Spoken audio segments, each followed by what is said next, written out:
En el interior los mismos problemas de siempre, digamos, ¿no? La salud es un gran problema que tenemos. Si bien tenemos un esquema de derivaciones, pero vemos una carencia muy importante en muchos hospitales del interior. Yo he visitado muchos, puedo decir que el hospital de Cafayate es muy bueno, realmente es muy bueno, pero el hospital de Metán le falta bastante, sin duda, y el hospital acá de González y el de Quebrachal también le faltan, en el nivel que están, ¿no? Hay una carencia enorme de profesionales. Esto es algo que en las mismas sesiones de diputados, los mismos diputados del interior piden a través de la aprobación de proyectos de declaración que se nombre a un médico. Y creo que ahí el gobierno está errando las prioridades, ¿no? Porque seguimos nombrando una superestructura en el gobierno de la provincia de Salta, en la capital, pero no damos respuesta a necesidades que son primordiales en el interior. Yo creo que hay que ir descentralizando el Estado. Creo que esa enorme estructura burocrática que tenemos en la capital, que absorbe mucho más de la mitad del empleo público en la provincia, tiene que ir derivándose.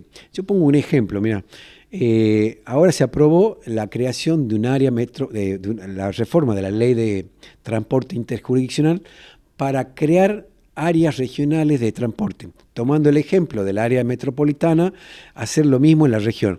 Pero no estimulamos a que los municipios se asocien y ellas mismas resuelvan, con el apoyo del Estado, su problema regional y uno los pueda apoyar. No, creamos una burocracia allá en la capital. Y vamos a seguir lo mismo, va a seguir creciendo la estructura y que en definitiva no le genera ni garantiza nada. Yo tengo una idea totalmente diferente. Los municipios tienen que ser cada día más fuertes, presupuestariamente, en su materia legislativa, en el manejo de su hacienda, mucho más transparente, mucho más comprometido con la transparencia y con los problemas de la gente, y que el Estado provincial vaya achicándose, digamos. Necesitamos estados municipales fuertes, porque son los que están al lado de la gente, y son los que tienen que resolver la gente. Uno ve una pobrísima gestión en la obra pública cuando uno ve una obra como ese tramo de la Ruta 16 que se ha inaugurado el año pasado prácticamente y hoy día está con una enorme cantidad de parches y de baches. Eso es una pobrísima gestión en la calidad de la obra pública. Eso ha sido una característica de Argentina que hay que mejorarla, evidentemente, y que en la obra pública también termina siendo la foto de la corrupción, porque la corruptela, ¿viste? Bueno, el inspector mira para el costado, le tiran unos mangos, es la foto de la corruptela. Esto tenemos que cambiar.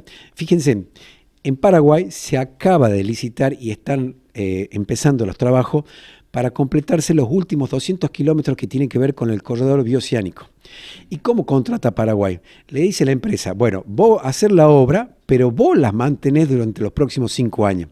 Entonces la empresa va a decir, yo la construyo bien para que el costo de mantenimiento durante 5 años sea el mínimo. Entonces es la forma de contratar, es la forma de gestionar la obra pública. Nosotros siempre ha sido en un marco de corruptela. Eso tiene que cambiar definitivamente. Este gobierno argumenta, y es un buen argumento, es decir, hay que pagar las deudas. Nosotros tenemos que honrar las deudas. Perfecto, todo lo hacemos en casa, los estados tienen que pagar las deudas que asumen, incluso los otros gobiernos anteriores. Pero lo primero que hay que hacer es honrar a los salteños y explicarles por qué aquellos 2 créditos enormes en dólares y que venimos pagando no llegó completamente a los salteños. Todos sabemos la enorme corrupción que fue el Fondo de Reparación Histórica.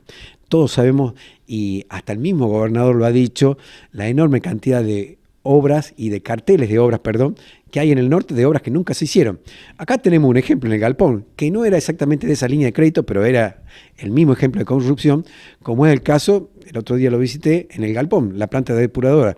Se arranca la obra, se dan los anticipos, después piensan los problemas, dicen no, terminan las obras paradas, habiendo puesto el Estado un montón de plata y no se concluyen.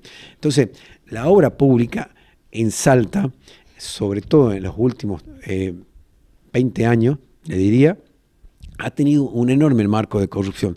Esos 2 créditos que está endeudada la provincia, de reparación histórica del Bicentenario, son totalmente cuestionados por la sociedad y por el mismo gobierno actual. Sin embargo, no se hizo nada. Entonces, si honramos la deuda, primero honremos a los salteños y les expliquemos por qué nos afanaron como nos afanaron, ¿no?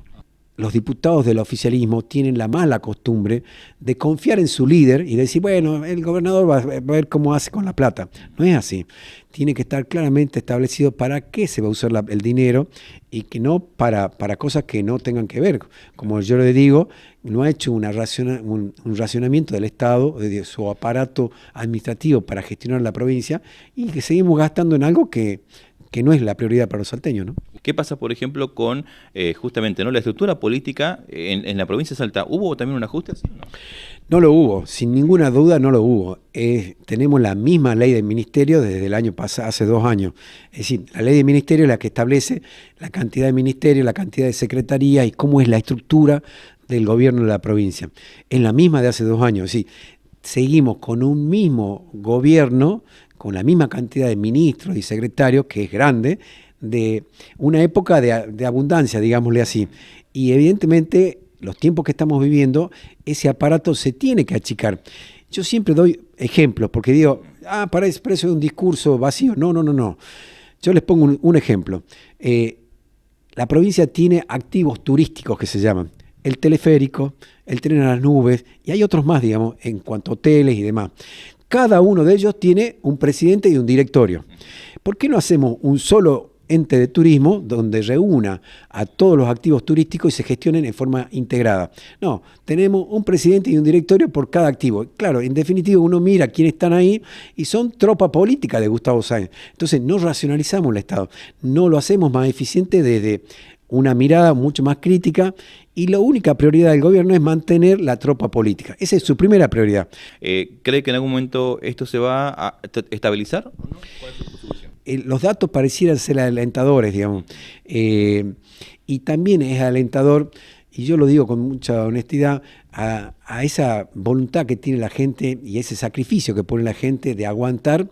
Y no hay otro estímulo en este sentido, que la gente aguanta porque espera realmente que cambie la Argentina, que cambie este esquema donde lo único que engordan son los sindicalistas o los políticos, y los que se enriquecen son los que están en el gobierno de turno. La gente espera que cambie definitivamente, por eso aguanta, y aguanta hasta niveles increíbles, ¿no? Porque la verdad que está en una situación sumamente difícil.